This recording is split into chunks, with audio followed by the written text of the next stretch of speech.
So hello, what's up? Welcome ulit sa panibagong video, and for today's video mag-unbox tayo ng isang mukhang iPhone 17 Pro Max at ito ang Nubia V80 design. Ito na kaya ang perfect smartphone para sa inyo. Tara, pag-usapan natin.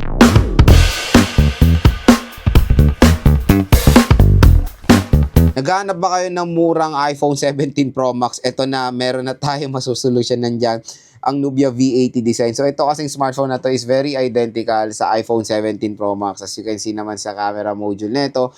Kaya super excited din ako makita ko ano itsura nito. Pwede nyo itong makuha at around 5,000 plus, and meron tong ang storage nito is 256. And this is the 4GB 256 at meron siyang 8GB 256. So 5,000 plus, pero ang SRP nito isa sa 6 to 7,000 pesos. Kaya sobrang mura lang.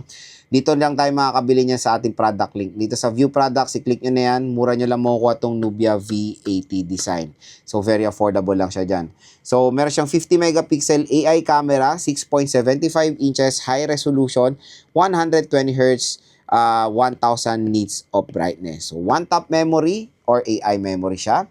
Ito huwag kayo malilin lang dito mga idol. So nakalagay dyan is 14GB, pero in reality, napakaliit lang. Yan lang yung RAM niyan, 4GB of RAM. And meron tayong additional na 10GB of RAM for the extended RAM yan. So ito yung kanyang available colors. Meron siyang available color na Midnight Black, Pale Amber, Celadon Cyan, and Peach Fuzz. So tara, open na natin to. Ayan, Nubia V80 design. Mamaya na to, tignan natin yung content ng box. So, meron tayo ditong jelly case na included, free jelly case. Kasama ang ating parang basic manual and warranty card. Meron tayong charger. And for the charger, it's, 22.5 watts. Ito. SIM eject tool and yung USB Type-C cable. So, yun lang naman. Very simple lang yung laman ng box ng Nubia V80 design. So, focus natin itong smartphone mismo. Ayan, alisin na tayo sa plastic. So, tanggalin na natin itong sticker na to. Ayan na ang Nubia V80 design. So, good news, meron siyang kasamang screen protector pag binili nyo. Tingnan natin yung Pale Amber. So, in 3, 2, 1. Boom! Mukhang iPhone nga. Ayan. So, ito yung 17 Pro Max ko mga ka-J-Vlog. O, diba? Kamukhang kamukhain. Even yung LiDAR scanner placement, meron din sila dito. Design lang. Ayan, no? So, iPhone 17 Pro Max look-alike. Expect nyo na yan sa mga smartphones ngayon. Ganyan na ang mukha. Pero in fairness, ang ganda. Very eye-catching design nito. Talagang makakuha to na attention ng consumer na akala nila iPhone ang dala nyo. So, meron siyang triple rear camera setup. Yes, it's a camera, pero I doubt mga sensors lang yan. So, meron tayong flash. Yan, very basic lang yung likod. Polycarbonate. Magaan din naman itong Nubia V80.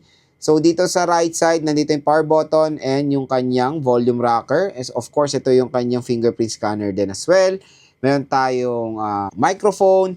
Sa left side is SIM tray. Ito yung one tap button nila. Parang sabihin na nating action button din ng iPhone. So, parang shortcut button nila yan. Meron tayong 3.5mm headphone jack, microphone, USB Type-C port, at speaker grills. At syempre sa bibili netong Nubia V80 design, meron tong screen protector out of the box. So open na natin to. So lobat siya. Charge ko muna, pero lagay natin si Marin jelly case. Ayan. O, di ba? Ang ganda rin. Lalagay nyo muna si jelly case as a temporary case sa inyong smartphone. So, charge ko muna to, setup ko. So, ayan, na-setup na natin itong si Nubia V80 design. Ayan. So, lobat pa siya ng konti, pero all goods naman na para ma-explore lang natin. Ang laki nung display niya, 6.75 inches siya. It is an IPS LCD display, 120Hz screen refresh rate, and in fairness, malakas din naman yung nits of brightness na dahil nasa 800 nits of brightness po ito. So, ang processor nito, tingnan na lang natin din yung specs niya sa About Phone.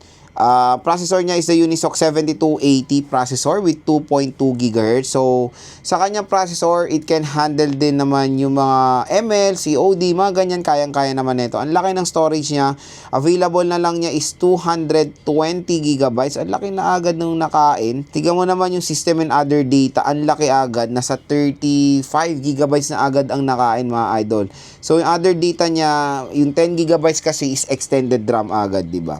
So again, yung extended RAM, hindi yan ganun kalaking tulong. Mas importante pa rin yung physical RAM itself, which is yung 4 gigabytes na yan. So ang resolution niya is HD Plus 720p. And ang camera neto mga ka-J-Vlog, ito siya. Oh. So ang camera niya is 50 megapixel main camera plus a 2 megapixel depth sensor. So AI enhance ang camera neto at kumbaga yung depth sensor niya is very useless lang naman yan.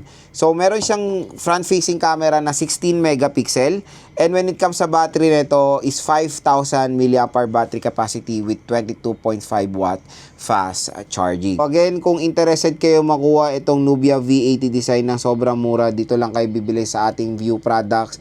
Makukuha nyo pa to ng merong special voucher. So try natin yung camera rin nitong device na to. Ayan, mag-take tayo ng photo. So, ayan siya. So, ayan, lino. In fairness, sa indoor to. Kumbaga, ano yan pinaprocess niya pa para mas palinawin pa yung camera niya. So, napaka-solid din itong Nubia V80 design for a price tag na 5,000 pesos. Makakabili ka na ng 256 gigabytes pa na internal storage.